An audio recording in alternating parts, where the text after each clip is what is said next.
Hello बच्चों, आज हम शुरू करेंगे कार्बन एवं कार्बनिक यौगिक। इसमें हम अध्ययन करेंगे वन लाइनर क्वेश्चन का, जो आपके लिए बहुत महत्वपूर्ण है। तो शुरू करते हैं। कार्बन की कितनी संयोजकता होती है? तो चतुस्संयोजी कार्बन होता है। ये 4 संयोजकता होती है। द्वितीय क्वेश्चन है, श्रृंखलन किसे कहते हैं? तो श्रृंखलन मतलब श्रृंखला बनाना। तो कार्बन का अन्य कार्बन परमाणु के साथ आबंध बनाकर लंबी श्रृंखला या वलय बनाने की अद्वितीय गुण को श्रृंखलन कहते हैं। नेक्स्ट क्वेश्चन हमारा आता है, सहसंयोजी आबंध किसे कहते हैं? तो ये आबंध जिससे कार्बन जुड़े रहते हैं। तो 2 परमाणुओं के बीच इलेक्ट्रॉन युग्मों की साझेदारी से बनने वाला आबंध सहसंयोजी आबंध कहलाता है। नेक्स्ट क्वेश्चन आता है, हीरा की विशेष भौतिक प्रकृति कैसी होती है? तो हीरा अत्यधिक कठोर भी होता है और यह प्रकृति में ज्ञात पदार्थों में कठोर और विद्युत का कुचालक होता है। नेक्स्ट क्वेश्चन हमारा, ग्रेफाइट का एक प्रमुख गुण क्या है? ग्रेफाइट का प्रमुख गुण स्नेहक के रूप में तो प्रयोग करते ही हैं और ये विद्युत का सुचालन भी करता है। तो ये बहुत ही अच्छा क्वेश्चन है। नेक्स्ट क्वेश्चन हमारा आता है, एल्केन का सामान्य सूत्र। इसी सूत्रों से हम सारे एल्केन के सहयोगियों के नाम बनाएंगे, सूत्र बनाएंगे। तो CnH2n+2 ये एल्केन का सूत्र है।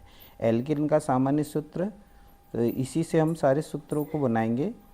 तो CnH2n ये एल्केन का सूत्र है। एल्काइन का सामान्य सूत्र क्या है? तो ये देखते हैं, CnH2n-2।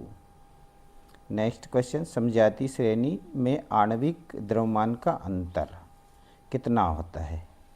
तो देखिए, लगभग 14 यूनिट है ना। CH2 में 14 द्रव्यमान का अंतर होता है। नेक्स्ट क्वेश्चन आता है हमारा, क्योंकि इन दोनों के बीच में CH2 का अंतर होता है, इसलिए इसमें द्रव्यमान का अंतर 14 होता है। नेक्स्ट क्वेश्चन, प्रकार्यात्मक समूह OH एल्कोहल बोलते हैं। दूसरा प्रकार्यात्मक समूह है CHO, जिसको बोलते हैं हम एल्डिहाइड। नेक्स्ट है COO, तो इसको बोलते हैं हम कीटोन। फिर दूसरा है COOH, इसको बोलते हैं हम कार्बोक्सिलिक अम्ल। नेक्स्ट आता है हाइड्रोजनीकरण अभिक्रिया का उपयोग। इसका उपयोग क्या है? वनस्पति तेल को वनस्पति घी में बदलने की प्रक्रिया हाइड्रोजनीकरण कहलाती है। नेक्स्ट, वनस्पति तेलों के हाइड्रोजनीकरण में प्रयुक्त उत्प्रेरक कौन कौन से होते हैं? तो इसमें है निकेल या पैलेडियम, दोनों में से एक का उपयोग कर सकते हैं। एथेनॉल का क्षारीय KMnO4 के साथ ऑक्सीकरण का उत्पाद क्या है? एथेनोइक अम्ल। नेक्स्ट है, सिरका का संगठन क्या है? तो सिरका का संगठन है, पानी में एसिटिक अम्ल 5 से 8% विलयन होता है। नेक्स्ट आता है, ग्लेशियल एसिटिक अम्ल क्या है? ग्लेशियल एसिटिक शुद्ध एथेनोइक अम्ल जिसका गलनांक 290 K होता है और ठंडे मौसम में जम जाता है, इसलिए इसको ग्लेशियल एसिटिक अम्ल बोलते हैं।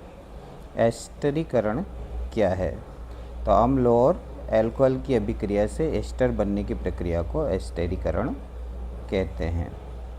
साबुन का जल रागी भाग क्या होता है? साबुन क्या आयनिक सिरा जो जल में घुल जाता है वो जलरागी भाग होता है, जो जल में नहीं घुलता वो जल विरागी होता है। तो देखिए साबुन का जल विरागी भाग कार्बन श्रृंखला जो मेल से में घुलती है उसको पूंछ भी कहा जाता है। नेक्स्ट है मिसेल क्या है। तो साबुन के अणुओं की वह संरचना जहाँ जलरागी पूंछ मेल से और जलरागी सिरा पानी की ओर होता है, इसको मिसेल कहा जाता है। तो ये सफाई का काम करता है। अपमार्जक का साबुन पर एक लाभ। अपमार्जक का गुण यहाँ पर बताना है, ये कठोर जल में झाग देते हैं और ये प्रभावी भी होते हैं। बेंजीन का सामान्य सूत्र है तो C6H6, ये बेंजीन का सूत्र है। फुल्लेरीन का सबसे सामान्य रूप क्या है, तो C60 कार्बन वाला होता है जिसकी संरचना फुटबॉल जैसी होती है। ये फुल्लेरीन नामक वैज्ञानिक ने इसका सूत्र दिया था, इसलिए इसके नाम पर इसको